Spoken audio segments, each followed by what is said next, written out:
നമസ്കാരം, ഞാൻ ഡോക്ടർ അമൃത. ഇന്ന് കൂടുതൽ ആൾക്കാരും പറയുന്ന ഒരു മെയിൻ ആയിട്ടുള്ള ഇഷ്യൂ ആണ് ബാക്ക് പെയിൻ.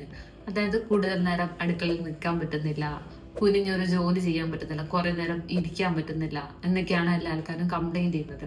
ഇതിന്റെ മെയിൻ റീസൺ എന്ന് പറയുന്നത് നിങ്ങളുടെ മസിൽസിനോ അല്ലെങ്കിൽ ലിഗമെന്റ്സിനോ ഉണ്ടാകുന്ന സ്ട്രെയിൻ കൊണ്ടാവാം.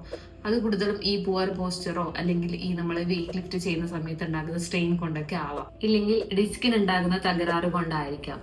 അതുകൂടാതെ തന്നെ എന്തെങ്കിലും ഇഞ്ചുറീസ്, അതായത് ആക്സിഡൻസോ ഫ്രാക്ചേഴ്സോ കൊണ്ടുണ്ടാവാം. പിന്നെ ലെസ് കോമൺ ആയിട്ടുള്ള ഒരു റീസൺ എന്ന് പറയുന്നത് ഈ ഇൻഫെക്ഷൻസോ ട്യൂമേഴ്സോ കൊണ്ടായിരിക്കാം. ഇതൊക്കെ നിങ്ങൾക്ക് എങ്ങനെ വീട്ടിൽ തന്നെ മാനേജ് ചെയ്യാൻ നോക്കാം. അതായത് വളരെ ഷോർട്ട് ടൈം ആയിട്ടുള്ള പീരീഡിലുള്ള റെസ്റ്റ് നിങ്ങൾക്ക് എടുക്കാവുന്നതാണ്. ഒരിക്കലും ലോങ് ടേം ആയിട്ടുള്ള റെസ്റ്റ് എടുക്കാതിരിക്കാൻ നോക്കുക. അതും ലോങ് ടേം ആയിട്ടുള്ള ഇനാക്ടിവിറ്റിയോ അത് എന്തെങ്കിലും ചെയ്യാതിരിക്കുക, അതൊക്കെ ഒഴിവാക്കാൻ നോക്കുക. കൂടാതെ തന്നെ ഹീറ്റ് അല്ലെങ്കിൽ കോൾഡ് അപ്ലിക്കേഷൻസ് ചെയ്യാവുന്നതാണ്.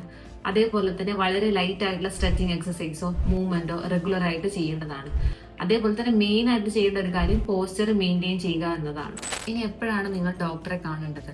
നിങ്ങളുടെ ഈ ബാക്ക് പെയിന് 1-2 ആഴ്ചയിൽ കൂടുതൽ നിലനിൽക്കുകയാണ് നിങ്ങൾ ഒരു ഡോക്ടറെ കാണേണ്ടതാണ്.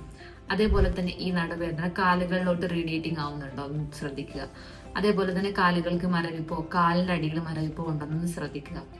ഇതിലേതെങ്കിലും ലക്ഷണങ്ങൾ ഉണ്ടെങ്കിൽ നിങ്ങൾ അടുത്തുള്ള ഏതെങ്കിലും ഒരു ഡോക്ടറെ പോയി കൺസൾട്ട് ചെയ്യേണ്ടതാണ്.